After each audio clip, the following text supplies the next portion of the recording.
بسم اللہ الرحمن الرحیم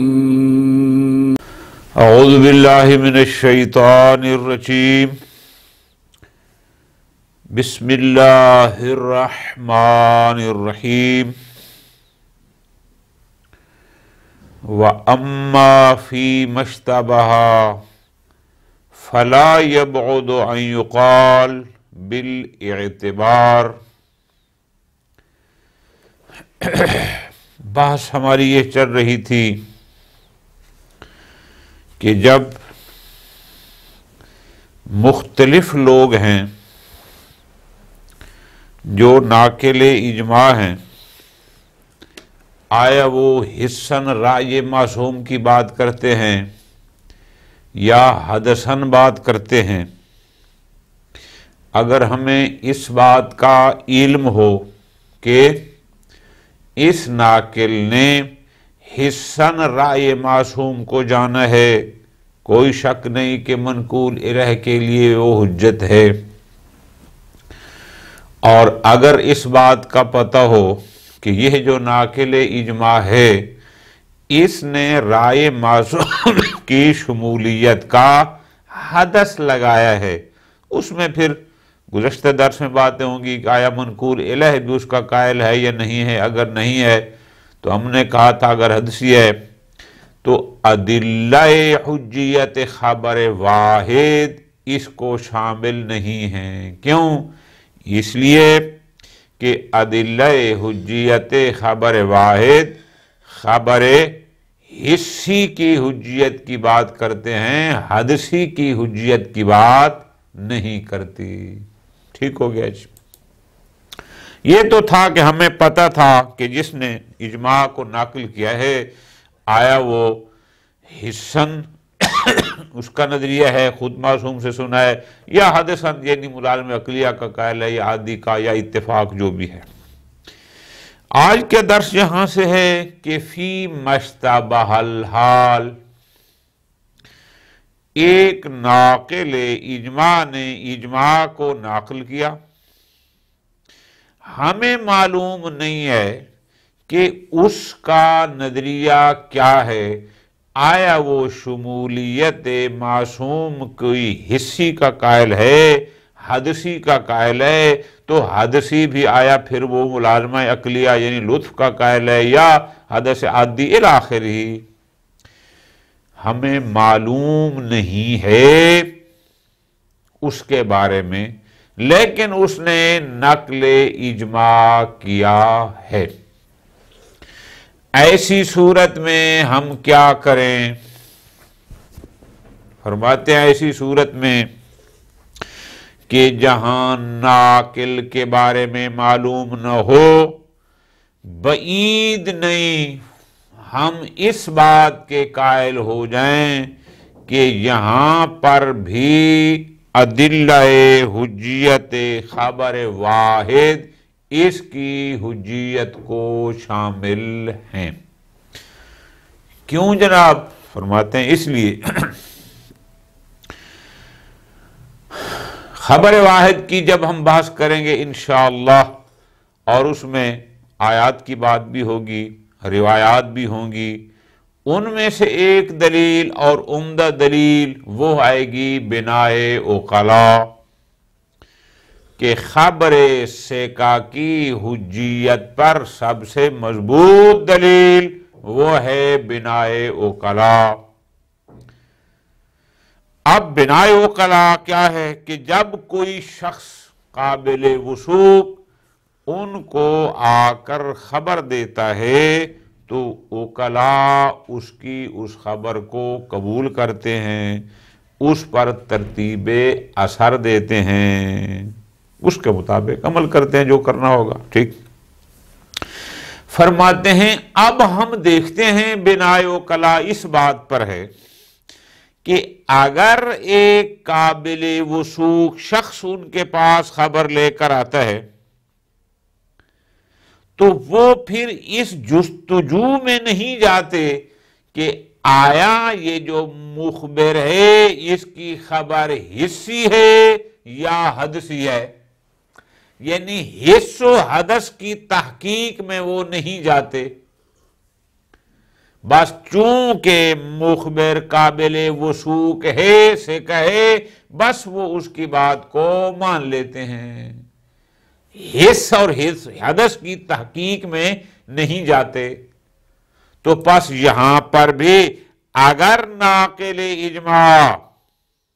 اجماع کو نقل کرتا ہے اور ہمیں نہیں معلوم کہ وہ حسی کا قائل ہے یا حدثی کا شمولیت رائے معصوم علیہ السلام کے لیے، تو اس بنائے وکلا کو اگر ہم لیں گے تو وہ اس کو بھی شامل ہے، کیونکہ اشتباہ ہے۔ اور وہاں چونکہ وکلا تحقیق و جستجو میں نہیں پڑھتے کہ آیا اس سکہ کی خبر حسی ہے یا حدثی، قبول کر لیتے ہیں، لہذا ہم بھی اس کو قبول کر لیں گے۔ ٹھیک ہو گیا۔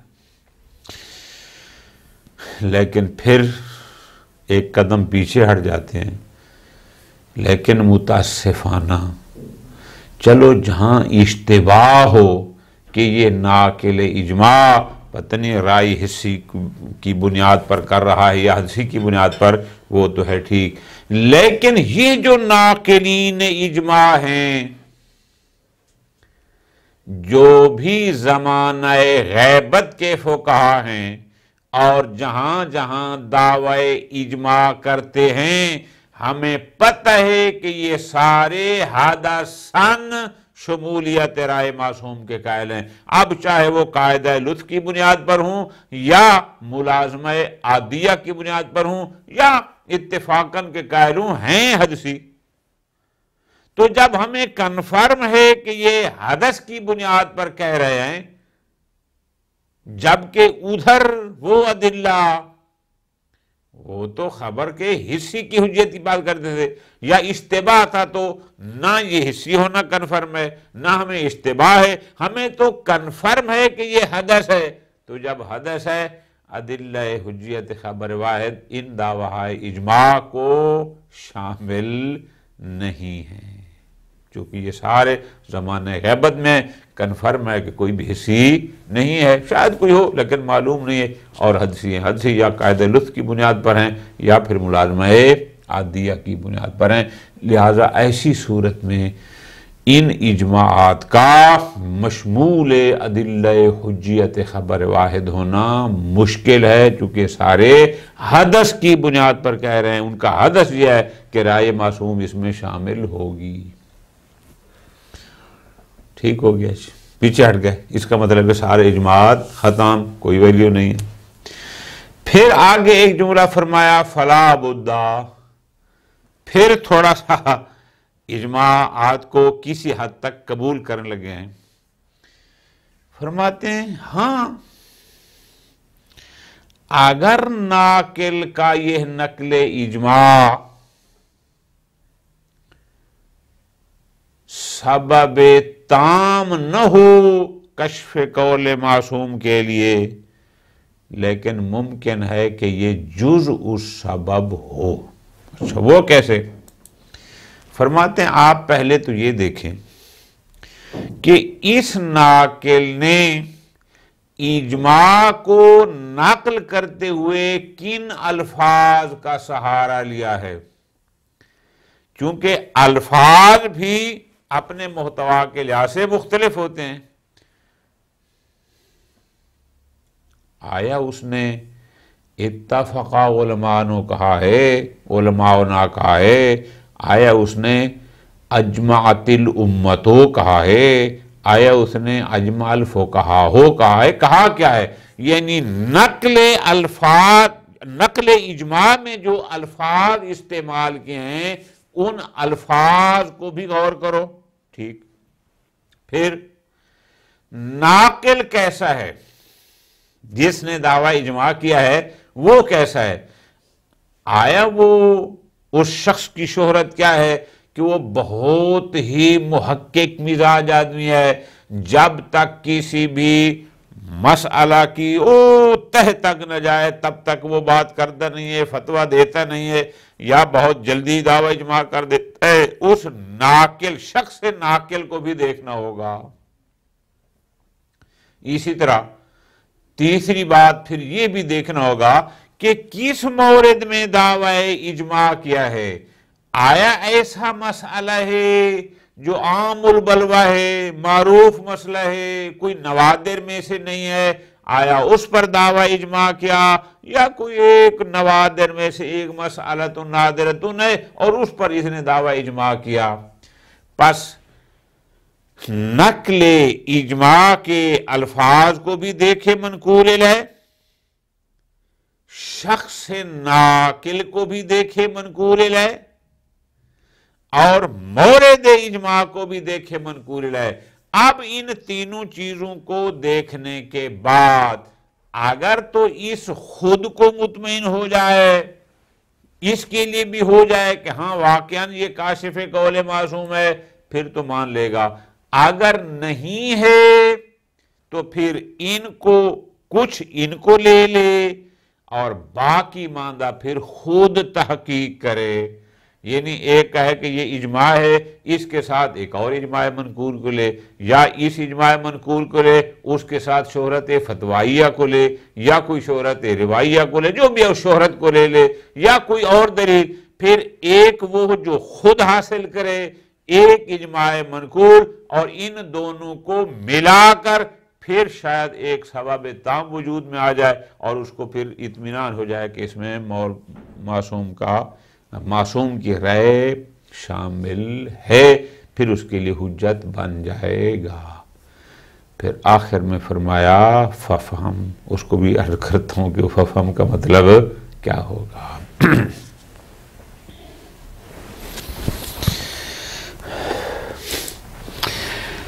وَأَمَّ فِي مَشْتَبَهَ، جہاں کلیر نہ ہو کہ یہ جو ناقل اجماع ہے جس نے دعوی اجماع کیا، آیا شمولیت معصوم کو حصن اس نے در کیا ہوا ہے یا شمولیت رائے معصوم کا اس نے حدث کیا ہے، کنفرم نہیں ہے۔ ٹھیک ہو گیا جی۔ فَلَا يَبْعُدْ ان یقال، بعید نہیں کہ ہم اس نتیجہ کے قائل ہو جائیں، کیا؟ بالاعتبار، کہ ایسی صورت میں بھی اجماع منقول حجت ہو جہاں ناقل کے بارے میں کنفرم نہ ہو کہ آیا اس نے حصن رائے معصوم کو یعنی خود سنا ہے، اسی قائل ہے، یا حدثی کا اشتباہ کی صورت میں ہم اس کے حجیت کے قائل ہو جائیں۔ کیوں جی؟ فرماتے ہیں اس لیے فَإِنَّ عُمْدَةَ أَدِلَّةِ حُجِّيَّةِ الْأَخْبَارِ، حجیت خبر واحد پر انشاءاللہ ہم مختلف دلیلیں دیں گے، بہت ساری دیں گے۔ ان میں سے ایک مضبوط دلیل وہ ہے بناء العقلاء، بناء عقلاء ادلہ میں سے ایک دلیل ہے، انشاءاللہ وہاں دیکھیں گے۔ وَهُمْ، اور یہ عقلاء، كَمَا يَعْمَلُونَ بِخَبَرِ الثِّقَةِ إِذَا عُلِمَ أَنَّهُ عَنْ حِصٍ، جب عقلاء کو اس بات کا پتہ ہو کہ یہ مخبر ثقہ جو خبر دے رہا ہے یہ خبر اس کی حصی ہے اور وہ اس کو قبول کرتے ہیں، اس پر عمل کرتے ہیں، یعملون بہ، اسی طرح اس مخبر ثقہ کی اس خبر پر بھی عمل کرتے ہیں، فی ما یحتمل یا یحتمل کونہ عن حدث، کہ جہاں احتمال ہو عقلاء کا کہ شاید یہ مخبر ثقہ کی خبر حدثی ہے، وہ اس حدثی پر بھی اسی طرح عمل کرتے ہیں جیسا کہ حصی پر عمل کرتے ہیں، یعنی جیسے اس کو قبول کرتے ہیں احتمال حدث کی صورت میں بھی وہ اس کو قبول کرتے ہیں۔ ٹھیک ہو گیا؟ پس محتمل الحدث کو بھی وہ معلوم الحسیہ کے ساتھ شمار کرتے ہیں، ایک ہی سمجھتے ہیں اور قبول کرتے ہیں۔ حیث انہ لیس بناؤہم، چونکہ ہم دیکھتے ہیں کہ جب ایک مخبر ثقہ عقلاء کو ایک خبر دیتا ہے، حیث انہ لیس بناؤہم اذا اخبروا بشیء، کہ جب عقلاء کو مخبر ثقہ کی طرف سے کوئی خبر دی جاتی ہے، اگر اخبرو پڑھیں یا اخبر ہوں گے تو جب کوئی ثقات خبر دیں گے، لیسا بناہم علی التوقف والتفتیش، تو اوکلا خبر ثقہ سننے کے بعد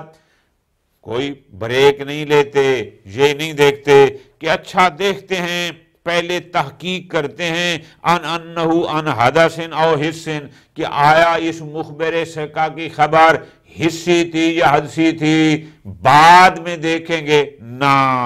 ایسا کچھ نہیں کرتے۔ بل العمل علی طبقہ، بلکہ جو مخبر ثقہ نے خبر دی تھی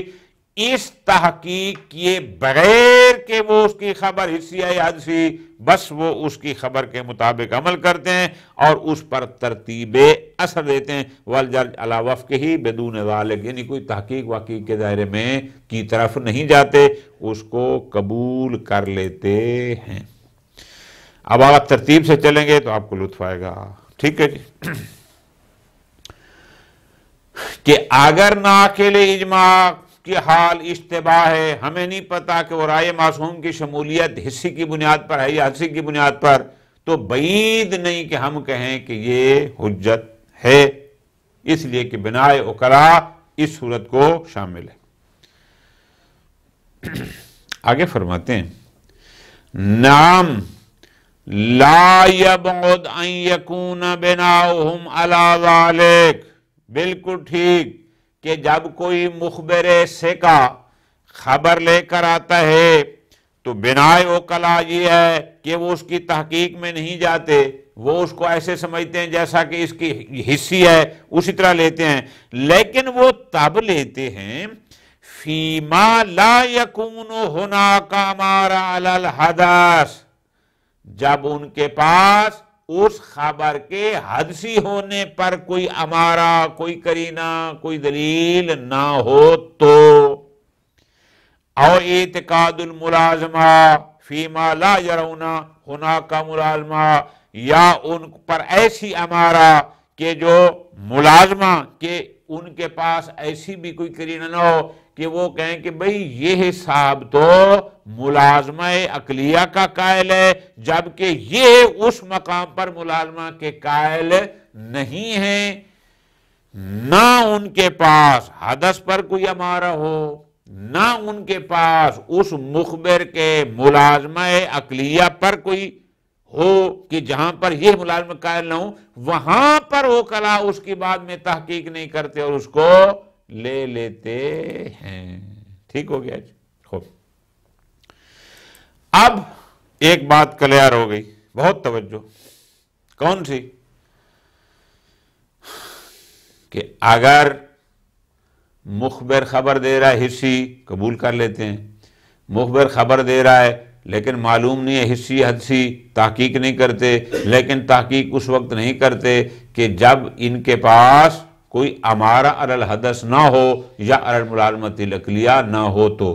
لیکن اگر کنفرم ہو کہ اس کی خبر حدثی ہے، پھر بنا اوکلا اس کو قبول، اوکلا یہ نہیں ہے کہ اس کو قبول کر لیں، اس لیے کہ وہ حصی قبول کرتے ہیں۔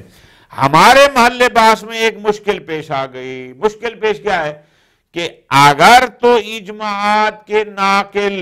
وہ بھی مشتبہ ہوں، چلو ٹھیک ہے، بنا اوکلا ان کو شامل جائے گی، لیکن الاجماعات المنقولہ فی السنت الاصحاب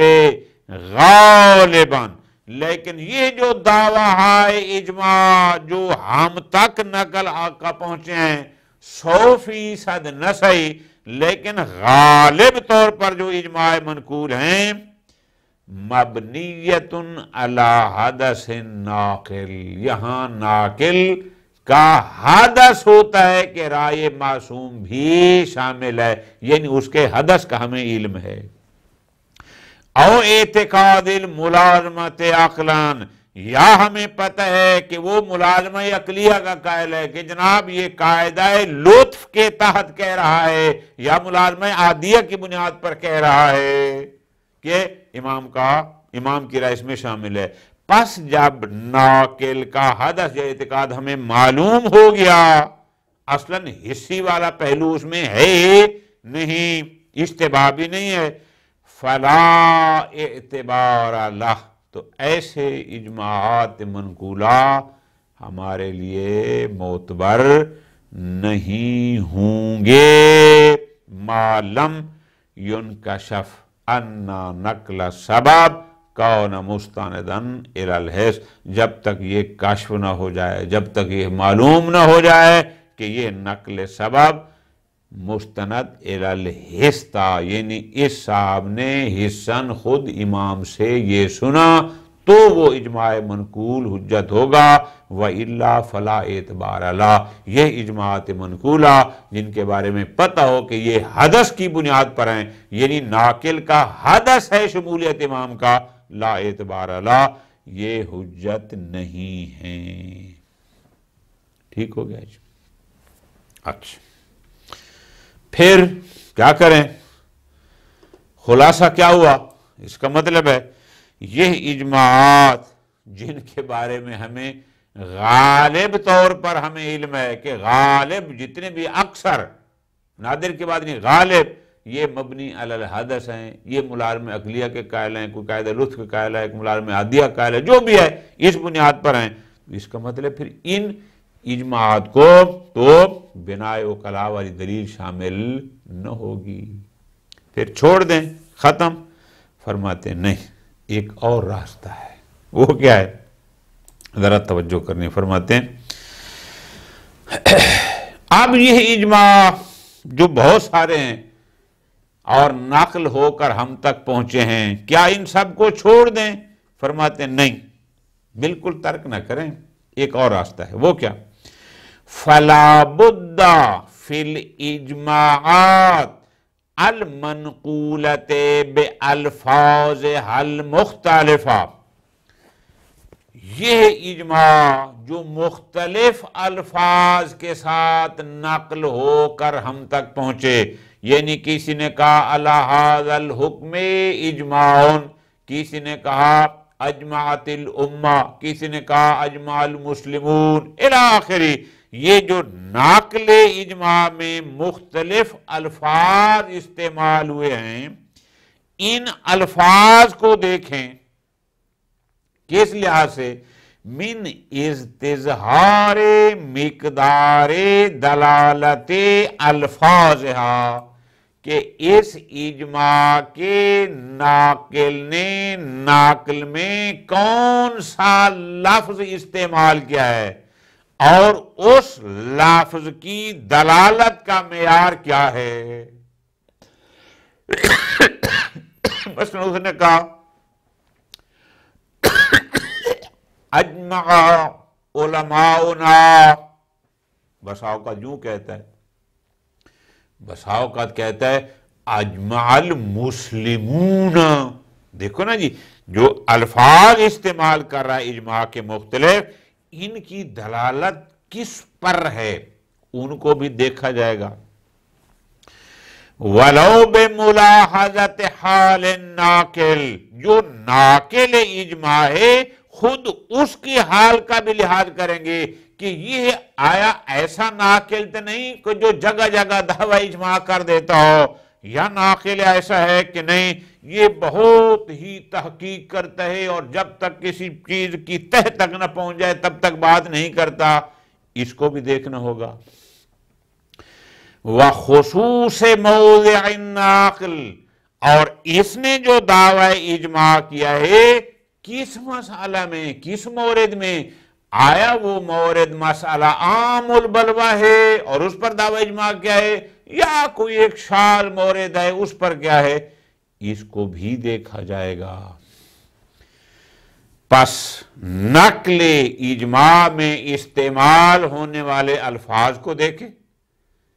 ناقل اجماع کو دیکھیں، پھر مورد نقل اجماع کو دیکھیں، ان سب چیزوں کو دیکھیں۔ فَيُؤْخَذُ بِذَلِكَ الْمِقْدَارِ، پھر جب اس کو دیکھ لے گا کہ جناب لفظ فلاں ہے،